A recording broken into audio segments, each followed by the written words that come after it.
नमस्कार. जनतेचा आवाज चॅनलमध्ये आपलं सहर्ष स्वागत.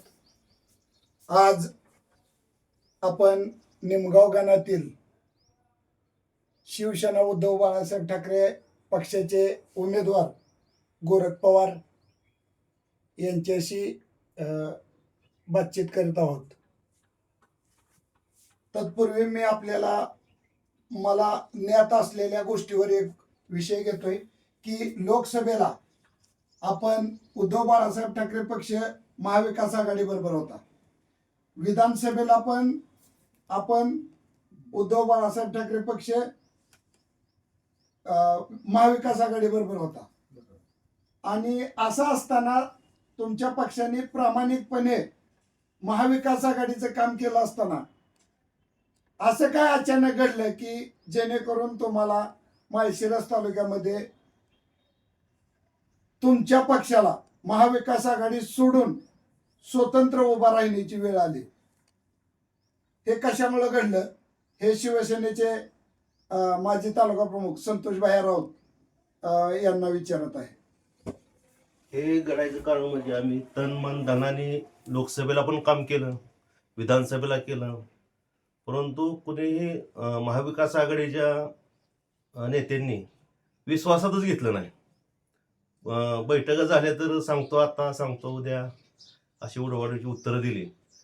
त्याच्यामुळं थोडं आम्हाला त्यांची अडचणच आली. पण अचानक पण आम्हाला AB फॉर्म मिळाले, त्यामुळे आम्ही 7-8 जागा तर लावू शकलो. पण जागा अशा लावल्यात की ताकदीनिशी निवडून येणारे उमेदवार आहेत आमचे. ह्याचा अर्थ तुम्हाला महाविकास आघाडीने बैठकीला विलंब लावला, तुम्हाला कळवण्यासाठी विलंब लावला आणि आयत्या वेळेस तुम्हाला महाविकास आघाडीमध्ये जागा सोडली नाही हे समजल्यानंतर तुम्हाला संपूर्ण तालुकाभर तुमच्या पक्षाचे उमेदवार उभा करण्यासाठी अचानक सांगितल्यामुळे विलंब लागला असं तुम्हाला म्हणायचं? हा, बरोबर. अचानक उमेदवारांना कागद काढणे, पेपर काढणे, सगळे कास्ट व्हॅलिडिटी असते, प्रत्येकाच्या अडचणी असते त्या कागदपत्राच्या. अचानक कुठं करणार? त्यातून काय आमचे उमेदवार तयार होते महाविकास आघाडीतून उभं राहण्यासाठी, त्यांची थोडे पेपर तयार होते, तेवढे आम्ही भरले.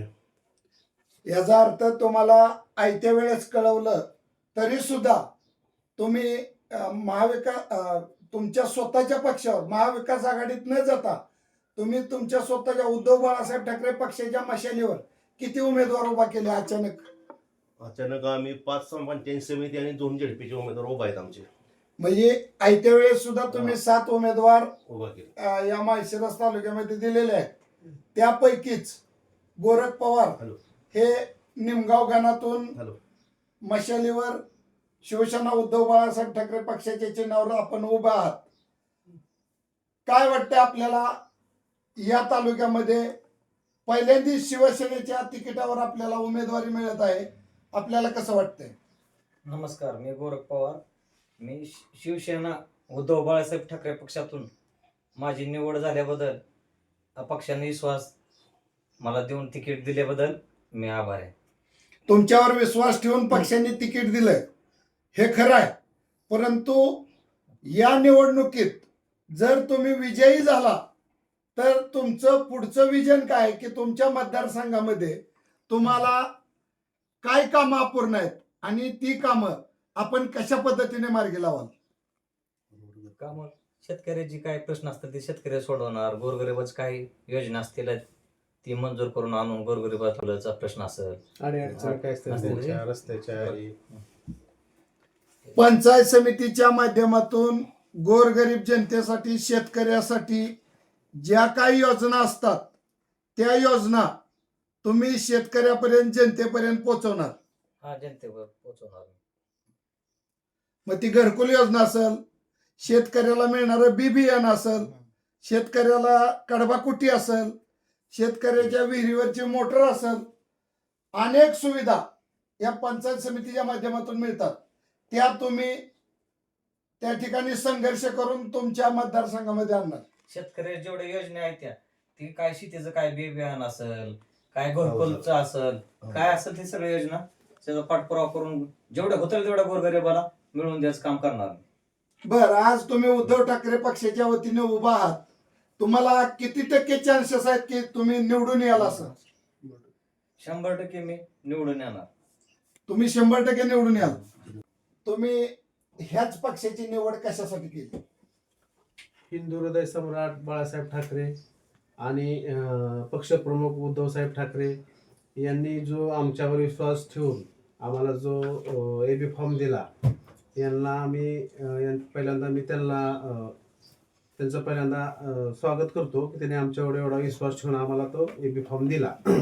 हा AB फॉर्म दिल्याचा विश्वास आम्ही कधीही विश्वासघात होऊन देणार नाही. आम्ही तन मन धनाने प्रयत्न करू आणि जनतेचे जे काही अडचणी असतील, जनतेच्या काही समस्या असतील ते सोडवण्याचा प्रयत्न करू. आणि समोरचा जो पक्ष आहे, आमच्या समोर जो लढणारा पक्ष आहे तो सत्ताधारी आहे. दोन्ही उमेदवारी सत्ताधारी पक्षातील आहेत.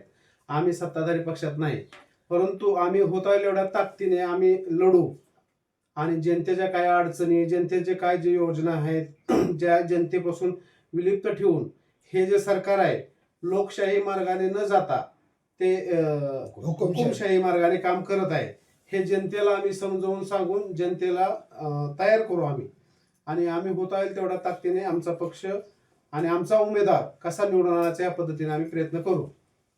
आताच तुम्ही म्हणला की हे सध्याचं सरकार हुकुमशाही पद्धतीने चाललेलं आहे, लोकशाही कुठेतरी मोडीत काढण्यात येत आहे, तर असं तुम्हाला का वाटतं? असं म्हणजे आता हे सरकार जे आहे ते एका बाजूने जनतेला आव्हान देत आहे, आम्ही तुमच्यासाठी असं करू तसं करू, आणि हे जे शब्द देत आहे जनतेला त्याप्रमाणे ते वागत नाही. आणि जो कोण असेल समोरचा उमेदवार हे त्यांच्यावर दबाव आणून त्यांच्यावर हे करून काहीतरी कुठंतरी त्यांचं हे करून त्यांना ते माघार घ्यायला होतात. ही जी त्यांची जी हुकुमशाही आहे ही हुकुमशाही कुठंतरी थांबली पाहिजे. म्हणजे तुम्हाला म्हणायचंय की समोरच्या उमेदवारावर दबाव टाकणे, त्याला पैशाचा आमिष दाखवणे, तरी सुद्धा नाही शरण आला तर त्याला तर कुठेतरी पोलीस स्टेशनच्या खोट्या केसेस करणे, अशा पद्धतीनं हुकुमशाही चालू आहे. हो, आणि ही हुकुमशाही मोडीत काढण्यासाठी आणि लोकशाहीच्या पद्धतीनं चालावं म्हणून तुम्ही ही उमेदवारी घेतलेली. हो, बरोबर आहे. लोकशाही संपत चाललेली आहे, लोकशाहीचा नाश होत चाललेला आहे ह्या सत्ताधारी पक्षामुळे. तर हे लोकशाही मार्गाने इलेक्शन हो आणि लोकांना त्यांच्या जे योजना आहेत ते त्यांच्यापर्यंत पोहोचल्या पाहिजे, ह्या उद्देशाने आम्ही ह्या इलेक्शनामध्ये उतरलो आहे.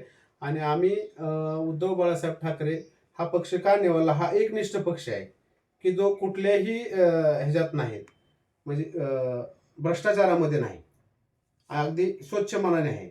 त्यामुळं आम्हाला हा पक्ष पहिल्यापासूनच आवडतो. आमचं प्रेम आहे पक्षावर आणि आम्ही कायमस्वरूपी एकनिष्ठ या पक्षाबरोबर राहू. संपूर्ण जगामध्ये उद्धव साहेब ठाकरे मुख्यमंत्री असताना कोरोनाच्या काळामध्ये उद्धव साहेबांनी अतिशय चांगलं काम केलं, कुटुंब प्रमुख म्हणून महाराष्ट्राला या ठिकाणी वाचवायचं काम केलं. अशा पद्धतीची जगभर चर्चा झालेली आहे. आणि जागतिक लेवलला सुद्धा उद्धव साहेबांनी जी धारावी झोपडपट्टी वाचवली त्याच्याबद्दल उद्धव साहेबांना त्या ठिकाणी मेडल दिलेला आहे किंवा त्या ठिकाणी प्रशंसा केलेली आहे. आणि उद्धव साहेब जोपर्यंत मुख्यमंत्री होतं तोपर्यंत या देशामध्ये सलग 5 मुख्यमंत्र्यांमध्ये त्यांची गणना केली जात होती. ह्या चांगल्या कामामुळं तुम्हाला काय वाटतं, तुम्हाला जनता तुमच्या पाठीशी उभी राहील का? हो, 100% जनता आमच्या पाठीशी उभी राहील. कारण कोरोना काळात कुठल्याच मुख्यमंत्र्याने असं नियोजन केलं नसतं, ते नियोजन उद्धव साहेबांनी केलेलं आहे.